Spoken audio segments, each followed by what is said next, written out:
Selamat sejahtera saya ucapkan kepada Dr. Syahul dan rakan seperjuangan saya.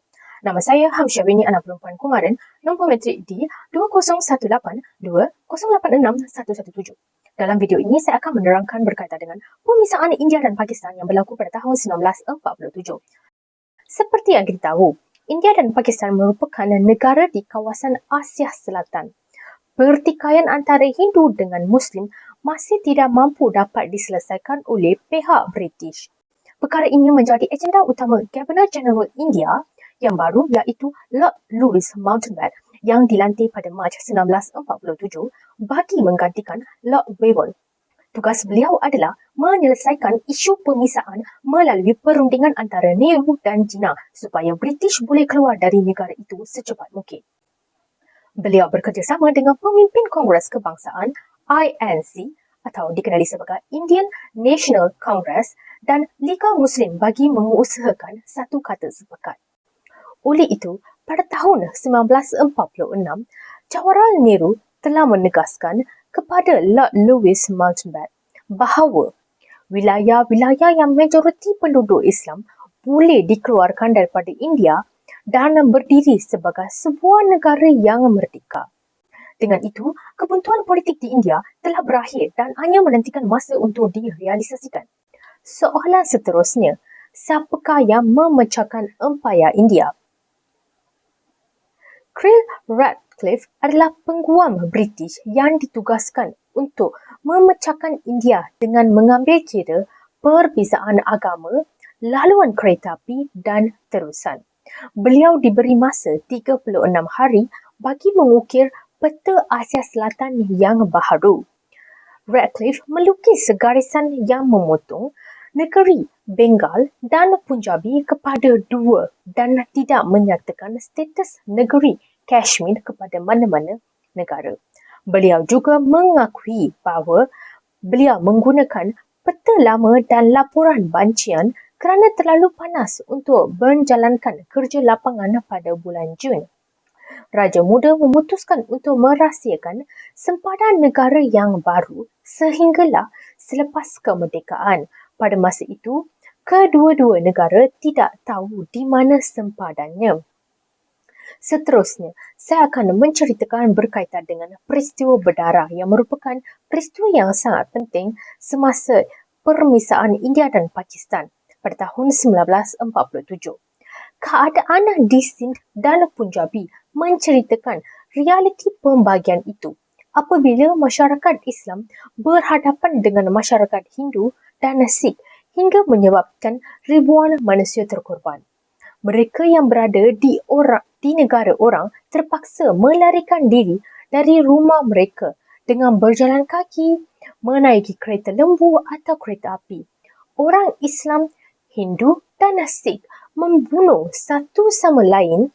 Ramai pelari mati dengan kelaparan, dahaga atau dibunuh di sepanjang jalan.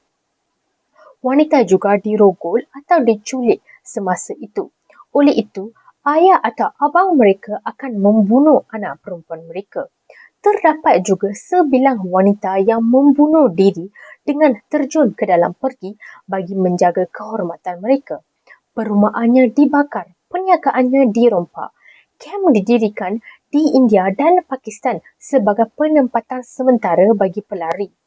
Tetapi ramai yang meninggal dunia disebabkan oleh keadaan dan pesakit di kem.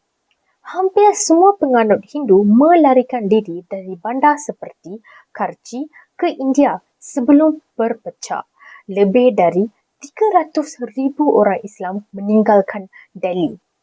Seterusnya berkaitan dengan pemisaan India dan Pakistan.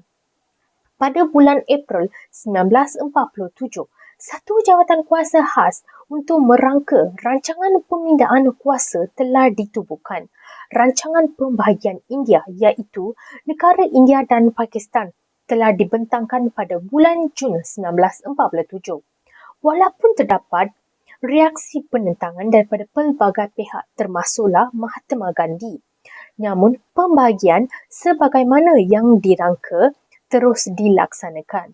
maka berlakulah penghijrahan yang terbesar iaitu pergerakan orang Hindu memasuki India dan orang Islam memasuki Pakistan. Dalam masa yang sama juga berlaku peristiwa berdarah dalam sejarah India apabila berlaku pembunuhan antara satu sama lain. Keadaan di Sikh dan Punjabi menceritakan realiti pembagian itu. Apabila masyarakat Islam berhadapan dengan masyarakat Hindu dan Sikh hingga menyebabkan ribuan manusia terkorban. Daripada peristiwa-peristiwa inilah India mencapai kemerdekaan pada 15 Ogos 1947. Sementara Pakistan pula diumumkan sebagai sebuah negara yang merdeka pada 14 Ogos 1947. Tarikh itu menjadi penanda berakhirlah kuasa penjajah di India. Muhammad Ali Jinnah telah menjadi Governor Jeneral Pakistan, sementara Jawaharlal Nehru sebagai Perdana Menteri India yang pertama.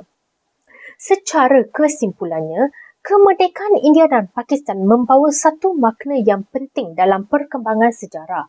Selepas bulan Ogos 1947, kedua-dua negara bergerak sebagai sebuah negara yang tersendiri. Walau bagaimanapun, pengunduran pihak British telah menyebabkan korban yang besar. sehingga tahun 1948 Jumlah yang terkorban di Punjabi mencecah angka 180,000 orang dan 1/3 daripadanya ialah orang Islam. 6 juta orang Islam telah menjadi pelari dan hilang harta benda, sementara orang Hindu dan Sikh menjadi pelari pula berjumlah 4.5 juta orang. Malah pemimpin yang dikenali sebagai babu oleh masyarakat India turut menjadi korban dalam penentangan dan pertikaian politik ini. Pemisahan ini juga membawa kepada pertikaian Kashmir antara India dan Pakistan. Itu sahaja daripada saya. Sekian, terima kasih.